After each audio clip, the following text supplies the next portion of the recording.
Magandang araw sa iyo. Welcome dito sa ating masusing pagtalakay sa The Deep Dive. Para sa araw na ito, sisimulan natin yung pinakaumpisa, yung pundasyon ng cybersecurity. First part ito ng series natin. Ang mission natin, alamin natin ano ba talaga yung cyber attack? Ano yung mga basic principles na nilalabag nito? Tapos silipin natin yung isang, alam mo na, makasaysayang event na parang gumising sa lahat. Okay, simulan na natin. Gagamitin natin yung mga definition galing sa mga study guide mo, mga technical documents, pati na rin yung mga historical reports. Tama, ang goal natin dito, hindi lang basta definition. Gusto natin makuha mo talaga yung feel ng cyber attack, yung concept ng CIA triad, bakit importante yun. Tsaka yung Morris worm, yung nangyari noong 1988, bakit yung naging turning point. Ito yung mga building blocks natin kumbaga. Okay, game.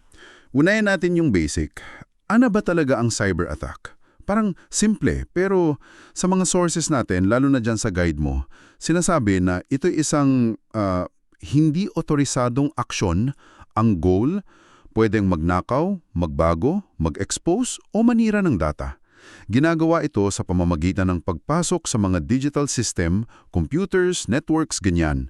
Importante yung term na sadyang paglabag. May intensyon talaga, di ba? Oo, at dagdagan natin, hindi lang ito simpleng panggugulo Ang cyber attacks, grabe ang pwedeng idulot na pinsala. Mula sa financial loss sa mga kumpanya, hanggang sa identity theft sa mga tao, or even banta sa national security kapag gobyerno ang target. At kahit na illegal ito, usually, ang hirap madalas i-trace kung sino yung salarin, yung attribution. Kaya medyo bihira yung talagang nahuhuli at napaparusahan compared sa dami ng attacks. Oo nga, nakakatakot isipin yung lawak niyan. Kaya siguro napaka-importante nung konsepto ng information security. Dito napapasok yung sinabi mong CIA triad. Sabi sa guide mo, direktang kinokompromise ito ng cyber attack. Linawin lang natin, hindi ito yung agency sa US, di ba? Hindi. Malayo.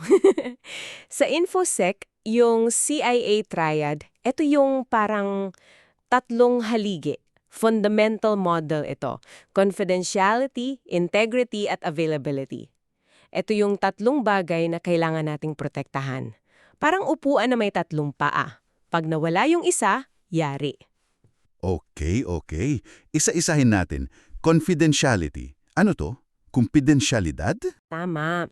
Confidentiality, bale, ito yung pag-ensure na tanging mga authorized na tao lang ang makaka-access ng impormasyon. Pinipigilan nito yung unauthorized access. Halimbawa, mga business secrets, personal emails mo, classified documents, kailangan manatiling lihim sa mga hindi dapat makakita. Encryption, yun yung isang common tool para dito. Gets. Parang ito yung madalas nating nababalitaan, yung mga data breach, nalalantad yung info ng mga tao, so yung confidentiality yun yung tinatamaan doon. Ano naman yung pangalawa? Integrity. Integrity o integridad. Ito naman, yung pagiging accurate at kumpleto ng data. Na hindi ito nabago ng walang pahintulot, garantiya na yung data na nakikita mo, pinagkakatiwalaan mo, hindi minanipula. Either sinadya o hindi. Ang goal, pigilan yung unauthorized modification. Example, yung balance sa bank account mo online. Dapat tama. O yung medical record, hindi dapat mapalitan kasi pwedeng magkamali si doc. Critical to sa tiwala natin sa systems. Makes sense. Oo nga kung iisipin mo, grabe ang implication yan. Sa bangko, sa research, kahit sa eleksyon. Tapos yung pangatlo, availability. Ito yata yung pinakanararanasan natin kapag down yung system. Availability or pagkakaroon. Ito yung prinsipyo na.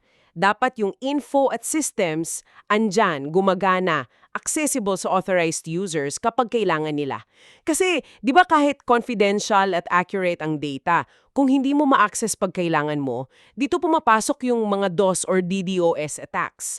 Pinapabagsak yung website. Imagine mo, ospital, di ma-access yung patient records, o kaya e-commerce site, down habang may sale. Laking epekto. So, CIA, confidentiality, integrity, availability. Ito yung tatlo. Pag may attack, isa or more dito ang target? Usually, oo. Meron pang ibang concepts minsan like authenticity, accountability, non-repudiation. Pero itong CIA triad talaga, yung pinaka-basic, yung pundasyon. Halos lahat ng attack may nilalabag dito. Password theft, confidentiality, website defacement, integrity, DDoS, availability. At dito na nagiging mas interesting kasi may real-world example tayo na talagang nagpakita nito. Yung nabanggit kanina, yung Morris Worm noong 1988?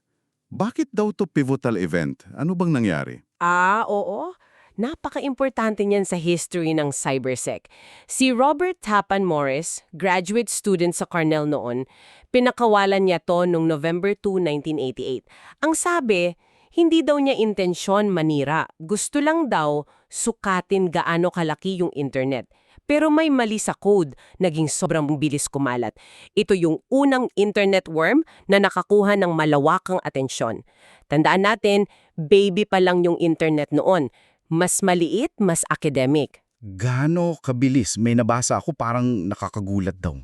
Oo, grabe yung bilis. Sa isang report nga, sabi, in about 24 hours lang, mga 6,000 computers daw tinamaan.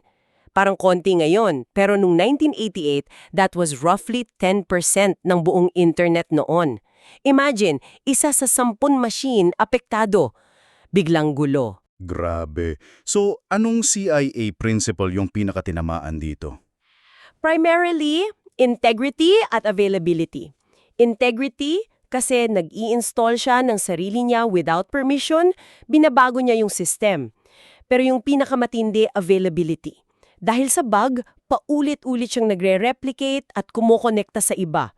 Sobrang bigat sa processor, sa network. Ang resulta, bumagal or nag-crash yung mga computers. Maraming universities, labs, pati military sites na pilitang mag-disconnect sa internet para lang mapigilan yung paggalat. Chaos talaga. So, hindi lang technical yung problema. Yung response daw, doon din nagkaka-issue based sa reports. Diyan lumabas yung malaking problema dahil first time may ganito kalaking incident. Naging, magulo, chaotic yung response. Walang central coordination, walang isang group na matatawagan para humingi ng tulong or mag-coordinate. Yung mga sysadmin sa iba't ibang lugar, kanya-kanya. Nagtatawagan, nag-i-email, pero walang formal na proseso. Sayang yung oras. Dito talaga nakita, in a hard way, na kailangan ng isang formal, centralized body para sa mga computer security emergencies. Kailangan ng clearinghouse for info and coordination. Parang sunog na walang central command, ganun. At etong gulo na to, etong chaos, ito yung nag-trigger ng solution. Exactly! Parang trial by fire. Dahil sa Morris Worm, yung DARPA, yung agency ng US DOD na nag-fund ng ARPN, kumilo sila. Nag-fund sila ng pilot program sa Carnegie Mellon University, CMU. Ang goal, magtayo ng center para sa computer security incidents. Dito na-establish yung kauna-unang Computer Emergency Response Team, yung CERT. Wow! So, yung CERT na naririnig natin ngayon, National Search, mga ganon, direct result pala ng Morris Worm. Oo, doon nagsimula lahat. Yung pinakauna, yung CERT Coordination Center or CERT-CC sa CMU, nag-open sila December 1988, halos isang buwan lang after ng worm. Ang bilis! Ang mandato nila, una, mag-coordinate ng communication pag may emergency. Pangalawa, mag-spread ng awareness about security issues. Yung pangalang CERT-R, naging service mark ng CMU, pero yung concept kumalat na worldwide.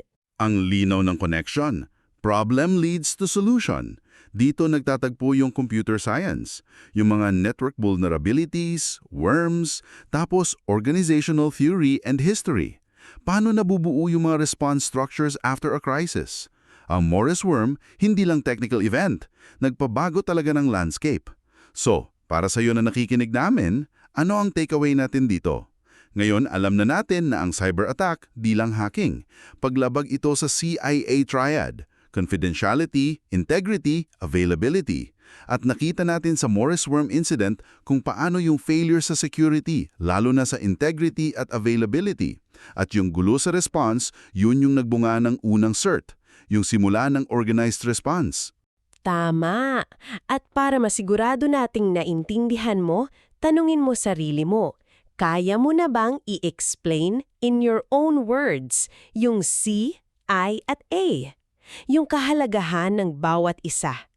Tsaka, bakit nga ba naging pivotal yung Morris Worm? Hindi lang sa tech side, kundi sa organizational side din. Magandang exercise yan. At ngayon may pundasyon na tayo yung threat, attack versus CIA at yung simula ng response, CERT. Ready na tayo for the next level. Sa susunod, titignan natin yung mga mas malalaking systems and structures. Pag-uusapan natin yung mga governance frameworks, iba't ibang klase ng response teams, tsaka yung mga legal aspects. At bago tayo magtapos, iiwan kita ng isang parang homework. Kung yung Morris Worm nagpakita ng need for coordination sa isang bansa, paano ngayon nag-global ng incidents? Ano sa tingin mo yung mga skills, services, tsaka authority na kailangan ng isang team or network of teams para epektibong makatugon sa isang malawakan cross-border cyber incident? Ano yung kailangan for a successful global response? Interesting question yan para pag-isipan mo. Salamat sa pakikinig. Hanggang sa susunod, dito sa The Deep Dive. Magandang pagbabalik sa'yo. Nung huli, pinag-usapan natin yung mga banta, 'di ba? Yung mga panganib sa digital world natin. Oo, yung mga cyber threats. Tama. Ngayon naman, lilipat tayo. Mula sa problema, titignan natin yung mga solusyon o yung mga strukturang sinusubukang itayo para protektahan tayo. Yung tinatawag mong arkitektura ng depensa. Eksakto. Pag-usapan natin yung mga response team, yung mga CSIRTs, tapos yung mga rules, paano ba ginagawa, at pati yung malaking parang filosofiya sa internet. O nga, kasi ang tanong talaga, paano mo lalagyan ng order ang isang bagay na parang ang gulo at walang border, gaya ng cyberspace? Yun nga eh. So, ano ba yung mga istrukturang yan? Mula sa mga team hanggang sa global level, yan ang himayin natin. Sige, game. Tingnan natin based sa mga sources mo. Okay. Ang goal natin, para maintindihan mo ano ba talaga ang trabaho ng CSIRT, bakit importante yung RIA, at saka ano itong open versus state-controlled na internet. Simulan natin sa mga team. Unahin natin itong CSIRT, Computer Security Incident Response Teams. Sila raw yung nasa frontline, operational core, sabi sa sources mo. Oo, tama ka dyan. Sila nga yung parang unang takbuhan. Pero hindi lang sila basta nag-aabang ng problema. Mas malawak pa doon. Hindi lang sila parang bombero na naghihintay ng sunog. Medyo. Kasi based sa mga nabasa ko, pati dun sa National Cybersecurity Plan natin, yung NCSP 2023-2028, parang tatlo yung malalaking grupo ng serbisyo nila. Tatlo. Okay, ano yung una? Una, yung reactive services. Ito yung pinaka-obvious siguro. Yung pag-respond mismo kapag may pumutok na insidente. Yung emergency response. Oo. Kasama dyan yung pag-analisa kung anong klaseng atake ba yan, tapos yung pag-contain para hindi na kumalat pa. Pagpigil sa pagkalat. Okay. Tapos yung eradication, tanggalin yung pinaka-source ng problema. At siyempre, yung recovery, yung pagbabalik sa normal. Importante dito yung bilis at organisadong kilos. May proseso yan eh. Identify, contain, eradicate, recover, tapos may post-incident pa. Parang may steps talaga silang sinusunod. Meron. Kailangan yung para effective. Okay, so yun yung reactive. Okay, reactive. Gets. Ano yung pangalawa? Sabi mo tatlo. Yung pangalawa, proactive services. Ito naman yung para maiwasan yung incident in the first place. Prevention. Mas maganda yan, di ba? Siyempre, kasama dito yung mga security audits, tinitingnan kung okay ba yung mga depensa, tapos yung vulnerability assessments. Yun ba yung VAP na nabanggit sa NCSP? Yung paghahanap ng butas? Oo, yun nga. Vulnerability Assessment and Penetration Testing. Kailangan pa nga daw may accreditation yung gagawa niyan sabi sa NCSP. Okay. Ano pa? Nagbibigay din sila ng mga security alerts, mga babala tungkol sa mga bagong banta. Nagdi-develop ng tools at napaka-importante, yung pagpapalaganap ng kaalaman, awareness campaigns, trainings. So, hindi lang technical, pati pagtuturo kasama? Kasamang-kasama, binibigyan din yan sa NCSPA yung Plano for Cybersecurity Awareness Month, pati yung Center of Excellence. Wow, ang dami pala. Ano yung pangatlo? Yung pangatlo, medyo mas mataas yung tingin, Security Quality Management Services. Quality management. Anong ibig sabihin yan? Ito yung pagtulong sa pag-develop ng mga security policies, yung mga patakaran mismo sa loob ng isang organisasyon. Tapos, yung business continuity planning. Ito yung risk analysis. Tinitimbang kung saan ba dapat mas mag-focus ng resources for security. So, parang taga-plano at taga-manage na rin sila ng overall security posture? Parang ganun. Tinitiyak na maayos yung pamamahala sa security, hindi lang puro react. Malinaw na.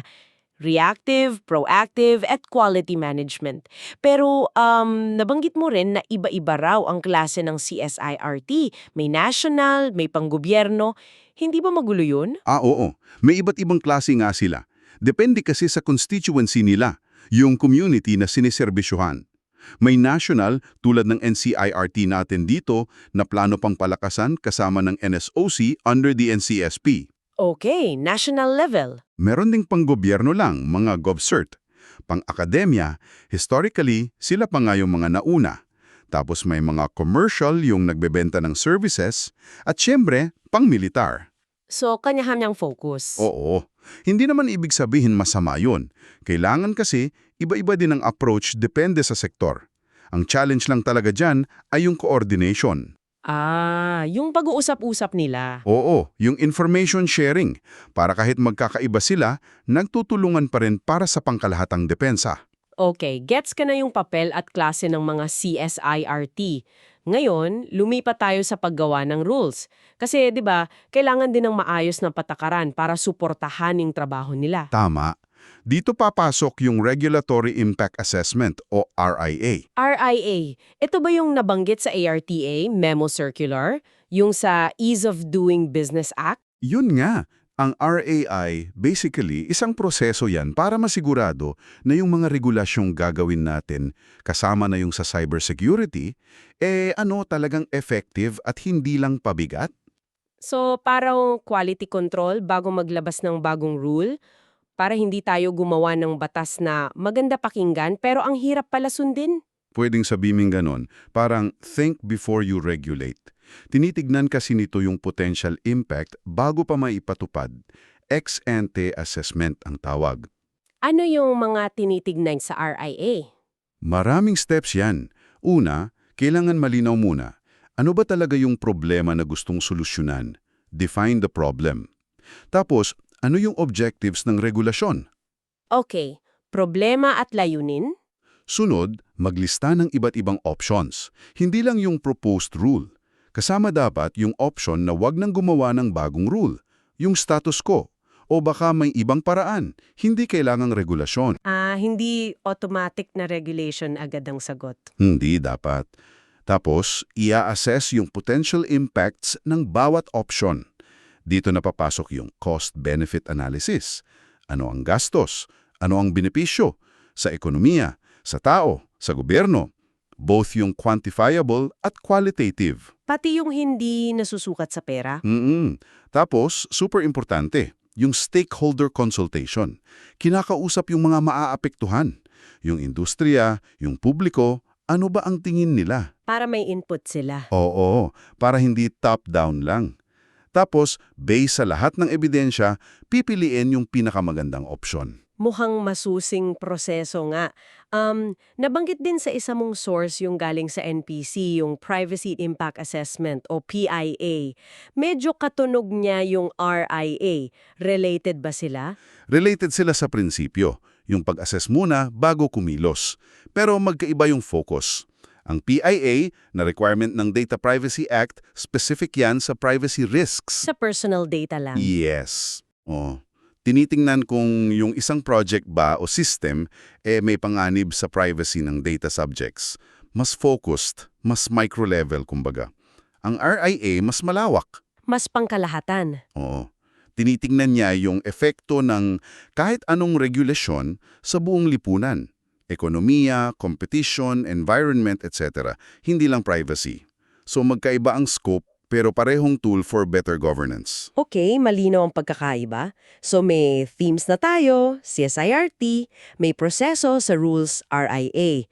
Ngayon, zoom out tayo. Yung pinakamalaking picture. Paano ba pinapamahalaan yung internet sa buong mundo? Dito raw may dalawang kampo, tama ba? Based dun sa isang source mo? Oo. At ito yung parang major ideological battleground ngayon sa digital space. May dalawang nagtutunggali ang modelo. Ano yung una? Yung una, tinatawag na open internet model. Ito yung mas pabor sa distributed control. Walang iisang central na boss kumbaga. Decentralized. Parang ganon. Ang emphasis dito ay sa free flow of information, sa innovation na pwedeng manggaling kahit saan, at sa privacy ng individual. Ito yung karaniwang approach ng mga liberal democracies. Yung proseso ng IETF sa paggawa ng standards na mas open at market-driven halimbawa niyan. Okay, open model. Ano yung kabaliktaran niya? Yung kabaliktaran, state-controlled internet model. Dito, mas malaki yung papel ng gobyerno.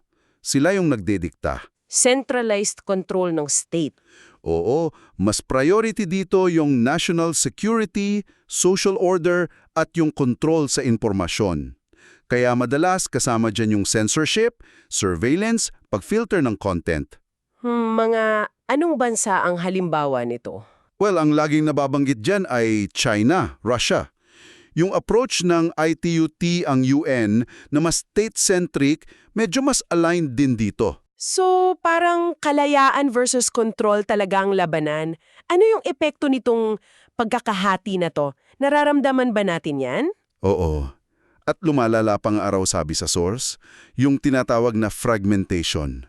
Unang-una sa fundamental rights. Sa state-controlled models, apektado talaga ang freedom of speech at privacy. Malinaw yon. Ano pa? So technology mismo, nakakaroon ng tech spheres, halimbawa sa 5G o sa IoT. Baka magkaiba yung standards na sinusunod ng China versus sa US at Europe. Ang ending, baka hindi mag-usap yung mga device nila. Parang magkakaibang isla ng teknolohiya. Walang interoperability. Posible. Parang digital walls. Tapos, nahihirapan din yung international cooperation, lalo na sa cybercrime. Paano kayo magtutulungan kung magkaiba kayo ng prinsipyo at rules? Kaya mahalaga yung mga agreements tulad ng Budapest Convention na signatory din tayo. Para magkaroon ng common ground? Tama. Para may mapag-usapan at may mekanismo for cooperation. Sinasabi rin sa source at ito ay report lang hindi endorsement, na yung model ng China tinitingnan ng iba as security threat kasi nga daw may access ang gobyerno sa data, which is labag sa privacy principles ng iba. Mahalaga lang na linawin natin, nire-report lang natin kung ano yung nasa source. Grabe. Ang bigat pala ng mga isyong yan. Hindi lang technical, kundi political at philosophical din. Mula sa mga team sa baba hanggang sa global governance sa taas. Okay, sige. Recap natin ng mabilis. Ang dami nating napag-usapan. Una, nakita natin yung CSIRTs. Hindi lang sila pang-react. May proactive at quality management roles din sila. Tama. Pangalawa, naintindihan natin yung RIA. Isang proseso para siguraduhing matino at epektibo yung mga regulasyon natin. Hindi lang dagdag gastos o hirak. Panghuli, nakita natin yung dalawang magkaibang pananaw sa internet governance, yung open model versus state-controlled model at yung mga implikasyon nito. Sa lahat ng yan, ano kaya yung pinaka-importanteng maiiwan sa isip mo? Siguro, ngayong nakita mo na yung mga pyesa, yung mga team, yung mga proseso sa batas, yung mga global models, ang tanong na pwede mong pag-isipan ay ito. Sapat na ba itong mga estrukturang ito? Lalo na't ang bilis-bilis magbago ng teknolohiya at ng mga banta. Oo nga. Kakayanin ba? At mas importante siguro, paano natin patuloy na hahanapin yung tamang timpla? Yung balanse sa pagitan ng security, na kailangan talaga natin at ng kalayaan at privacy na mahalaga rin. Plus, yung pagpapatuloy ng innovation. Mahirap na balanse yun. Tura na to laban sa mga hamon ngayon, lalo na sa mga critical nating sistema. Hanggang sa muli. Magandang pagbabalik sa ating usapan. Ngayon, papasukin natin yung isa sa mga siguro, mainit na issue ngayon sa cybersecurity. Ito yung pagprotekta sa mga serbisyong bumubuhay talaga sa atin, yung tinatawag na critical na infrastructure. At titignan din natin kung paanong parang nag-iiba na yung diskarte para dito. Tama. Kasi hindi na pwede yung dating style lang eh. Oo nga eh. Kaya ang malaking tanong talaga, habang nagiging super digital na lahat, kuryente, tubig, bangko, komunikasyon, sapat pa ba yung dati na umiiwas lang tayo? Yung prevention lang? Mukhang hindi na nga. Kailangan ng mas matatag na approach, yung resilience. Exactly. Resilience. So para masagot natin yan, himain natin yung mga findings mo. May mga ulat tayo dito, pati yung National Cybersecurity Plan ng gobyerno at yung epekto ng, syempre, pandemya. Oo, titingnan natin lahat yan. Ang goal natin, maintindihan natin tong konsepto ng critical na infrastruktura at cyber resilience. At ano nga ba yung naging papel ng COVID-19 dito? Bakit parang naging threat catalyst siya? Okay, sige, simulan na natin. Game. Unahin natin yung pandemya. Grabe yung pagbabago nun, di ba? Biglang lahat tayo, everything from home. Paano ba nito naapektuhan yung cybersecurity landscape natin? Naku, sobrang laki ng epekto. Yung bigla ang shift kasi sa remote work, online lahat, napilitan yung mga kumpanya, pati gobyerno, na buksan yung mga sistema nila. Yung paraan ng pagbukas, minsan, hindi pa talaga fully prepared. Kasi biglaan. Oo nga. Isipin mo na lang yung mga sensitive na data na dati nasa loob lang ng, kumbaga, fortress ng opisina, biglang kailangan i-access gamit yung personal laptop. Personal phone. Tapos connect sa home wifi pa. Exactly. Yung home wifi na, alam mo na, hindi kasing secure ng network sa opisina. So, ibig sabihin, parang biglang dumami yung pwedeng pasukan ng mga attackers. Oo, yun mismo. Lumawak bigla yung tinatawag nating attack surface. Para kang nagkaroon ng maraming bagong pinto at bintana sa bahay mo na hindi mo masyadong nabantayan. Tapos idagdag mo pa dyan yung BYOD o Bring Your Own Device. Okay, sana sa convenience, pero security-wise, May risk? malaki. Kasi paano mo masisiguro na updated yung antivirus ng personal na laptop ng empleyado mo o na hindi siya nagda-download ng kung ano-ano na may kasamang malware pala?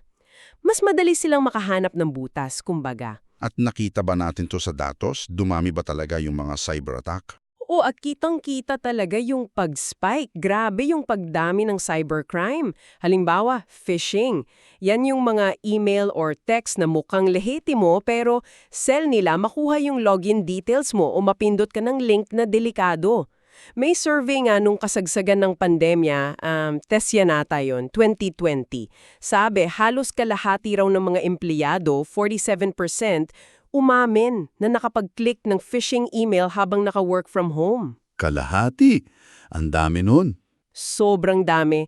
Tapos mismong Google, noong Abril 2020 lang, nakadetect sila ng 18 million na COVID-related phishing at malware emails. Kada araw yun sa loob ng isang linggo. Ganun kalala. Grabe yung volume. Bukod sa phishing, ano pa yung mga talagang lumala? Yung malware, syempre, at lalo na yung ransomware. Naging mas paboritong target kasi yung mga personal device na minsan may data din ng kumpanya. Yung ransomware, parang kidnapping yan pero sa data. Hijackin nila yung system mo tapos hihingi ng ransom. Pera talagang habol.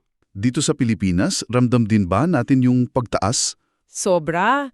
Ayon sa Kaspersky, grabe yung tinalon. Mula 2021 hanggang 2022, tumaas daw ng mahigit 432% yung mga web threat attempts dito sa atin. Wow! 432%? Ang laking numero niyan. Sino ba yung mga pangunahing target dito sa atin based sa mga report? Based sa datos ng ating national CERT, mula 2021 hanggang early 2023, pinakamarami pa rin yung malware, halos 49%. Tapos may data leakage, mga 12.5%. At mga website na na-compromise, around 12.4%. At ang medyo alarming, ang number one target, mga sistema ng gobyerno para sa emergency response, 61% ng incidents doon nakatarget. Tapos academe, 13% at mga telco, 8%. Mukhang tinatarget talaga yung mga importante, no? Oo, malinaw na habang umaabante tayo digitally, kasabay ding lumalaki yung mga panganib. Dito nga nagiging interesante ang usapan. Kasi hindi lang naman work from home ang nagbago. Lumago din yung ibang digital activities, tama? Oo naman, kasabay ng mga threat, sumabog din yung e-commerce. Umabot yata ng halos 1.9 trillion yan noong 2021. Digital banking, mga e-wallet, dumami ang gumagamit. Pati pag-aaral naging online. Oo, online learning. Pero lahat yan may kasamang bagong hamon sa cybersecurity. Sa online learning, kailangan mong isipin yung privacy ng data ng mga bata, di ba? Sensitive yun. Una. Okay, so malinaw na binago ng pandemya yung digital landscape at pinalala yung threats. Ngayon, focus tayo dun sa konsepto na lalang naging critical dahil dito, yung Critical Infrastructure o CII. Ano ba talaga ito? At bakit sobrang importante? Ang critical na infrastructure or minsan CII ang tawag, lalo na sa info systems, ito yung mga asset, mga sistema, mga networks, physical man yan o virtual, na kailangan para umandar yung isang bansa. Sila yung parang pundasyon ng modernong buhay natin. Pag yan tumigil o nasira, grabe ang epekto sa security, sa ekonomiya, sa kalusugan, sa kaligtasan nating lahat. Pwede bang magbigay ka ng mga halimbawa para mas klaro? Ano ba yung mga to? Sure, isipin mo yung sektor ng enerhiya kuryente natin. Yan, tubig inumin, sanitation, transportasyon, mga airport, pantalan, kalsada, pati mga sistema niyan, telecommunications, internet, telepono, tapos financial services, mga bangko, ATM, healthcare, ospital, patient records, at syempre yung mga essential services mismo ng gobyerno. Yan yung mga halimbawa. Bali, yung mga hindi pwedeng mawala talaga? Oo, yun na nga. Sa ibang bansa, may mga definition din sila. Sa EU, vital societal functions daw. Sa Singapore, essential service na pag nasira, debilitating effect. Dito sa atin, may batas na naglista ng ilan like banking, media, emergency services, pero kasama din sa pagtingin yung iba pang nabanggit ko. At bakit sila mas delikado ngayon? Ngayong digital age? Kasi nga, habang nagiging mas digital sila, mas automated, mas connected sa internet para maging mas efficient, Nagiging mas vulnerable din? eksakto, nagiging mas kaikit-akit silang target. High-value targets, ika nga. Kasi alam ng mga attacker, mga state-sponsored ba yan na may political agenda o organized crime na pera lang ang habol, na pag tinamaan nila ang CII, sobrang laki ng pinsala, malaki ang impact. May mga real-world examples ba tayo ng pag-atake sa CII? Nako, marami na. Yung sa Ukraine noong 2015, yung power grid nila inatake, libo-libo na wala ng kuryente. Kahit sa US, yung mga ahensya nila, tinamaan na rin. Office of Personnel Management, OPM. Grabe yung data breach doon. Pati mga ospital, lalo nung pandemya, naging target ng ransomware. Alam kasi ng attackers na critical ang operasyon ng ospital, baka mapilitan silang magbayad agad, walang oras makipag-negotiate. Teka, may mahalaga pang detalye dito. Nabanggit mo yung National Cybersecurity Plan natin. May plano ba talagang Pilipinas para protektahan itong CII? Paano? Meron. Mahalagang bahagi yon ng NCSP 2020-28, yung Outcome 3. Ang isa sa mga unang hakbang diyan ay yung formal na pag-identify sino ba o ano ba yung mga may tuturing na CII dito sa atin.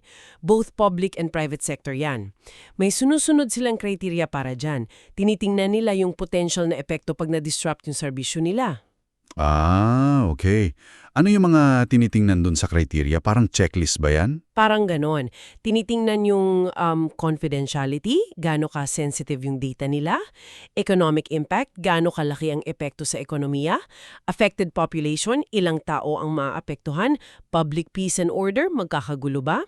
Tapos, national security implications, interdependency, gaano sila kakonekta sa ibang sector. Kasi baka domino effect, di ba? At pati environmental factors. Halimbawa kung planta ng chemical yan o dam, delikado pag nahack. So based dyan, may listahan na sila ng CII? Oo, pero siyempre, confidential yung listahan na yon. Ang importante na identify sila para ma-monitor yung compliance nila sa mga cybersecurity standards na kailangan. Okay. So, napaka-critical pala talaga ng CII. High-value target sila. At alam natin, sabi mo nga, hindi 100% may iwasan yung atake. So, paano na? Parang hindi na nga uubra yung puro iwas lang. Sakto. Diyan napapasok yung konsepto ng cyber resilience. Ito yung parang malaking pagbabago sa mindset natin about cybersecurity. Yung traditional approach kasi, focus nang sa prevention. Gawa tayo ng mataas na pader, detect natin yung mga butas, patibayin natin. Maganda yon pero Pero hindi na sapat. hindi na sapat, lalo na sa sobrang komplikado at konektado ng mga sistema natin ngayon, lalo sa CII.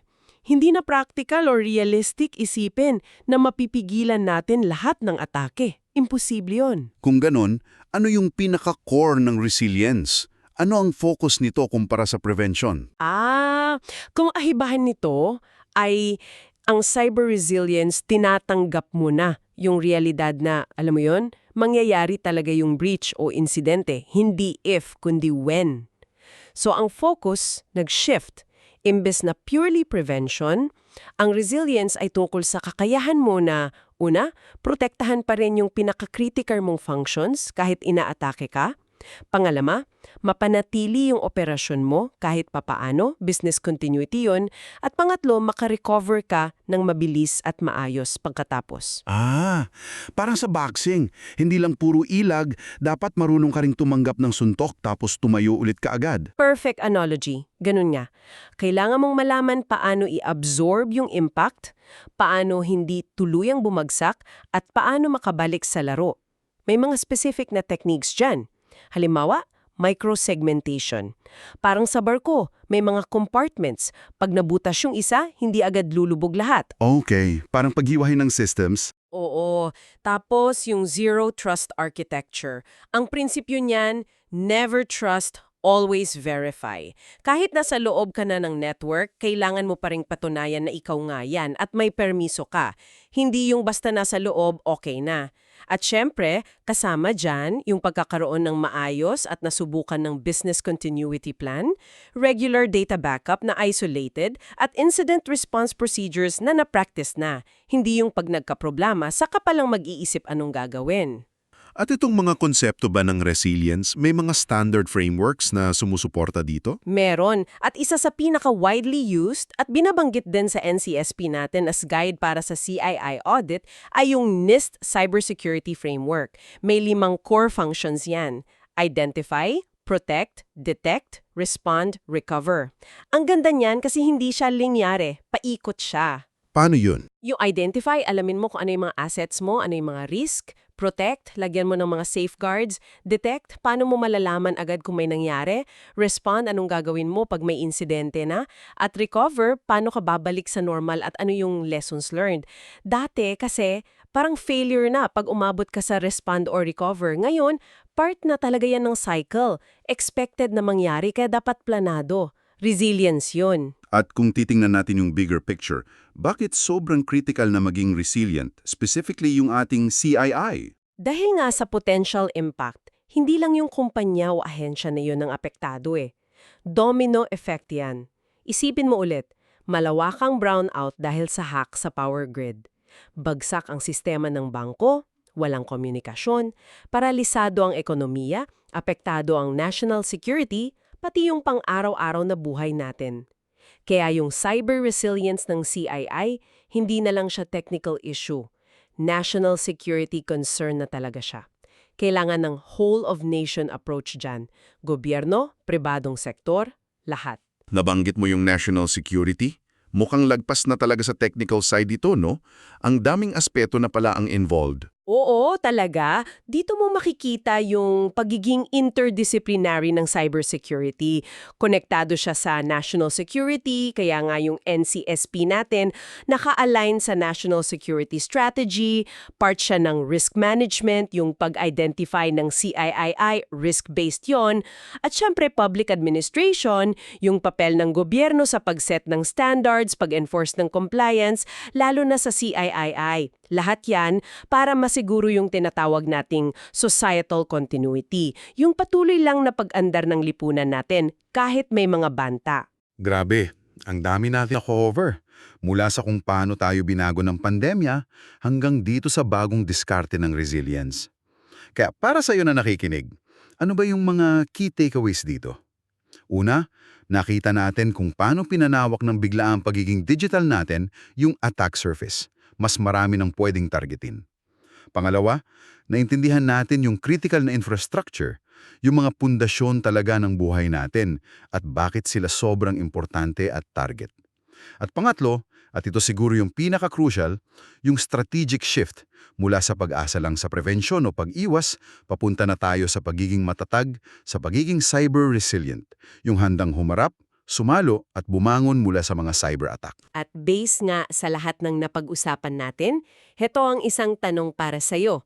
Ngayon, kaya mo na bang ipaliwanag kung bakit hindi na talaga sapat yung security model na puro prevention only lang ang focus para protektahan ang ating critical na infrastructure? Ano sa tingin mo yung mga limitasyon ng ganong approach, lalo na sa harap ng mga banta ngayon? Natalakay na natin yung lumalalang problema, yung institutional response, at itong modernong battlefield ng cybersecurity.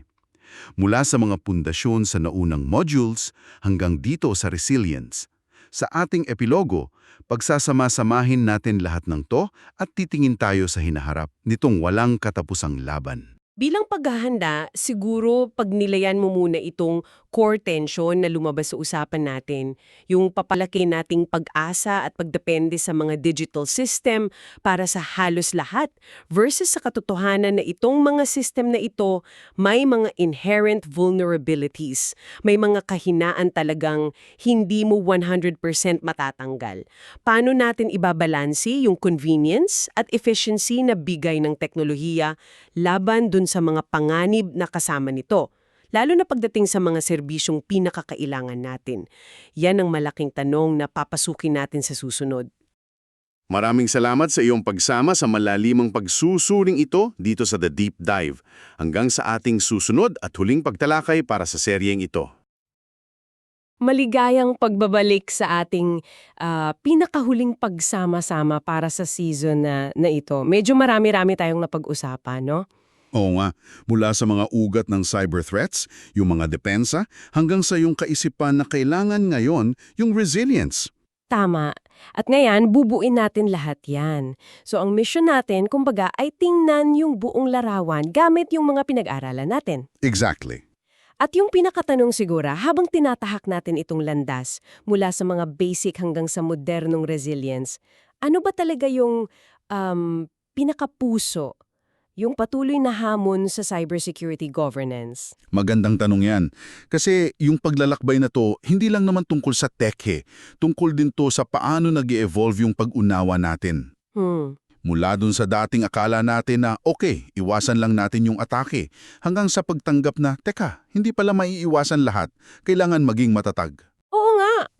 So, yung layunin natin ngayon, pag-isahin yung mga konsepto, ipakita yung ugnayan nila, at yung idea na yung governance dito, parang walang katapusang proseso to Okay. Isang tuloy-tuloy na pag-aangkop dun sa tension. Alam mo yung tension sa pagitan ng inovasyon, ang bilis ng pagbabago, at yung pangangailangan para sa seguridad. Okay. Simulan natin sa simula, Act 1, kumbaga.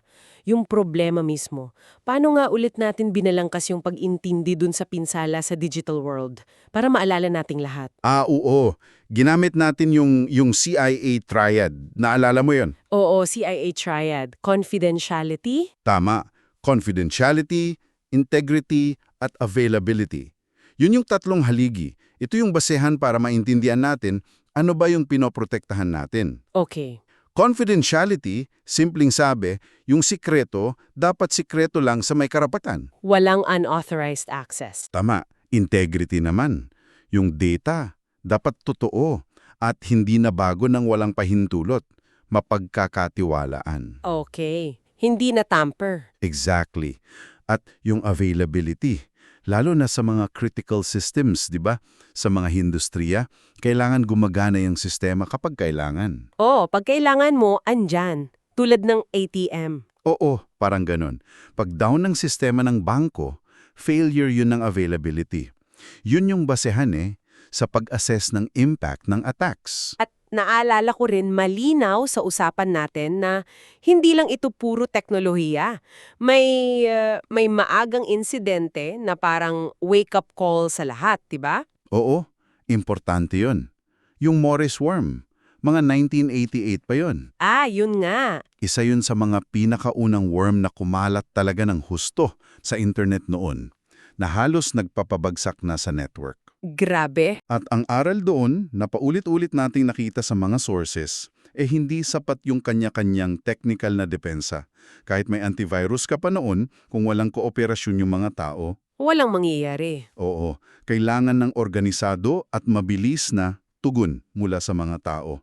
Human response. Okay. At dahil dun sa Morris worm, doon na itatag yung pinakaunang CERT Coordination Center, yung CERTCC sa Carnegie Mellon. Ah, doon nagsimula yung konsepto ng response team. Oo, at dito rin lumitaw yung core problem na hanggang ngayon dala pa rin natin. Habang ang tech nagbibigay ng halaga, ng progreso, nagbubukas din ng pinto sa panganib. Tama ka. Mga bagong panganib na kailanang harapin at i-manage ng governance. Okay, so Act 2 na tayo. Yung tugon. Dahil nga kailangan ng coordinated human response, paano to isinalin sa mga institusyon? Ano yung mga binuo natin? Dito na pumapasok yung CSIT, Computer Security Incident Response Teams, o minsan CERT din ang tawag. Sila yung mga bombero, kumbaga. Parang ganun nga, sila yung frontline. Pag may insidente, sila yung re-responde. Sila rin yung nagmo-monitor, nagbibigay ng alerts, nag-organize ng depensa. Okay. Maraming bansa, pati malalaking kumpanya, may sariling CSIT. Dito sa Pilipinas, may NCERT tayo, National CERT. Oo, nabanggit yan. Tapos sa ibang bansa, andyan yung sa Australia, Indonesia, Japan, marami pa. Sila yung operational arm, kumbaga. Okay, malinaw yung papel ng CSIRTs. Pero syempre, hindi lang sapat na may tagatugon pag may sunog na. Kailangan din ng rules, di ba? Mga batas. Tumpak. Kailangan ng legal at regulatory frameworks. Ito yung nagsiset ng rules of the game sa digital space. Ano yung mga halimbawa na relevant dito sa atin? Nabanggit sa mga sources natin yung halimbawa, Ease of Doing Business Act. May kasama yung Regulatory Impact Assessment o RIA. Para saan yun ulit? Ang idea niyan, bago maglabas ng bagong regulasyon ng gobyerno, pag-aralan mo na yung epekto. Kailangan ba talaga? Epektibo ba? Hindi ba pabigat lang? Importante yan lalo sa technology regulations. Makes sense. Para hindi bara-bara. Oo. Tapos, andyan siyempre yung Data Privacy Act. Proteksyon sa personal info at may obligasyon ng mga kumpanya na mag-report pag may breach. Yes, napaka-importante niyan ngayon. At yung E-Commerce Act, yun yung nagbigay ng legal basis sa online transactions na pundasyon ng digital economy natin. Okay, so may mga batas na tayo, pero yung internet, global eh. Paano yung governance sa international level? Mukhang mas magulo yun. Oo. Mas komplikado talaga. Kasi makikita mo sa mga binasa natin, may iba't ibang modelo o approach at madalas salamin to ng political differences ng mga bansa. Tulad ng Halimbawa, yung debate sa open internet versus controlled internet. Yung mga bansa na gusto mas malaya ang daloy ng impormasyon versus yung mga gusto mas may control sa data sa loob ng bansa nila. yung US versus China-Russia type of thing? Parang ganun. Nagkakaroon tuloy ng tinatawag na splintering. Parang nagkakawatak-watak yung internet imbis na isarang. Parang may mga border na sa loob ng internet. Oo, parang ganun. Pero kahit may mga ganyang issue, may efforts pa rin for cooperation. Ah, okay. Nariyan yung mga regional groups like ASEAN, APEC, may mga cybersecurity initiatives sila. Tapos, may international organizations tulad ng FIRST, Ano yung first? Forum of Incident Response and Security Teams. Dito nagtutulungan yung mga CSIRTs from different countries. Nagpapalitan ng impormasyon, best practices. Importante to. Kasi maraming atake cross-border. Okay, so may mga depensa na CSIRTs, batas, may attempts sa kooperasyon. Pero parang may nag-trigger ng malaking pagbabago recently, yung pandemic. Oh, malaki yung epekto nun. Naging accelerator yon ng digitalization. Grabe yung bilis, no? Talaga, biglang naging normal yung work from home, e-commerce boom, online banking, online learning, lahat halos naging digital. Highlighted yan sa PDR and NCSP. Oh, at kasabay niyan, mas lumalim yung dependence natin sa Critical Information Infrastructure, yung CII. Ito yung mga essential services. Oh, energy, tubig, telco, banking, health, transportasyon, pati gobyerno. Pag tinamaan yan, paralisado ang malaking bahagi ng lipunan. At dahil mas digital na tayo, mas dependent sa IC, dito na pumapasok yung sinasabi mong pagbabago sa laro. Yung dating depensa, di na sapat, ito na yung bagong realidad. Eksakto, dahil sa lawak at pagkakakabit-kabit ng systems natin ngayon at dahil mas sopistikado na rin yung mga attackers. Hindi na maiiwasan lahat. Tama, yun yung mapait na katotohanan. Hindi na realistic yung goal na zero incident. Kailangan tanggapin na aatakihin tayo. So anong gagawin? Dito na lumipat yung focus. Mula sa simpleng prevention, ang emphasis ngayon ay nasa cyber resilience, katatagan. Resilience, ano yon exactly? Hindi lang makasurvive. Hindi lang makasurvive. Ito yung kakayahan na patuloy na gumana kahit inaatake. Tapos mabilis makabangon at matuto mula sa insidente. Ah, okay. So hindi lang pagtaas ng pader. Hindi lang. Kasama na dyan yung paghahanda kung paano aayusin yung nasira at paano itutuloy yung operasyon kahit may butas na yung pader mo, kumbaga. Wow. Malaking shift yan sa mindset. So ano mga specific strategies ang kasama sa resilience na nakita natin? Marami yan. Halimbawa, yung microsegmentation. Hinahati mo yung network mo sa maliliit na compartments. Para pag napasok yung isa, hindi lahat damay. Oo. Limited yung damage. Tapos, yung zero trust architecture. Ang prinsipyo, never trust, always verify. Kahit nasa loob ka na ng network. Kahit nasa loob ka. Bawat access, kailangan i-verify. Wala nang automatic trust. Okay, very strict. Oo. Tapos, syempre, yung mga non-technical, matatag na business continuity plan, maayos na data backup, at higit sa lahat, nasubok na incident response procedures. Hindi pwedeng nasa papel lang. Kailangan na practice. Fire drill, kumbaga. Ama, ito na yung modernong strategic reality. Paghahanda sa hindi maiiwasan. Sige, buuin na natin. So, mula sa problema, CIA Triad, Morris Worm, papunta sa tugon, CSRT's batas, hanggang sa bagong realidad, CII dependence, resilience focus. Ano yung pinakaugat na hamon na nandyan pa rin? Yung fundamental challenge sa cyber governance. Yung pinaka-fundamental at parang walang katapusan na hamon ay yung pag-manage sa likas na tensyon, yung tensyon sa pagitan ng inovasyon at seguridad. Innovation versus security? Oo, isipin mo, bawat bagong tech, cloud, AI, IoT, kahit simpleng online service lang, ang laki ng value na binibigay. Economic benefits, convenience. Nakita natin yung data dyan. Pero kasabay ng bawat pag-unlad, may bagong panganib. Bagong vulnerability na lumalabas. Minsan, hindi natin inaasahan. So, laging may kaakibat na risk. Lagi, mabilis ang innovation. Pero yung governance, yung mga CSIRT, batas, polisiya, international norms, parang laging humahabol. Kailangan nilang patuloy na mag-adapt, mag-evolve. Isang walang katapusan cycle ng pag-angkop. Oo, adaptation. At ang importante dito, hindi lang to technical problem. Dito nagtatagpo ang technology, law, politics, economics, risk management. Isang complex societal challenge talaga. Ibig sabihin, hindi ito problemang isosolve lang tapos okay na. Isa itong condition na kailangan nating i-manage ng tuloy-tuloy.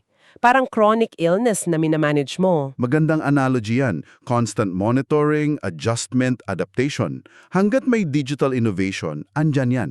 At dahil dyan, may tanong para sa'yo na nakikinig. Ngayong nabuo natin yung kwento ng season, kaya mo bang i-articulate sa sarili mong salita yung journey mula prevention hanggang resilience? Oo. Ano yung pinakatumama sa'yo, yung parang aha moment mo sa mga pinag-uusapan natin? At higit pa doon, paano mo magagamit itong framework na to, problema, tugon, bagong realidad, sa sarili mong mundo?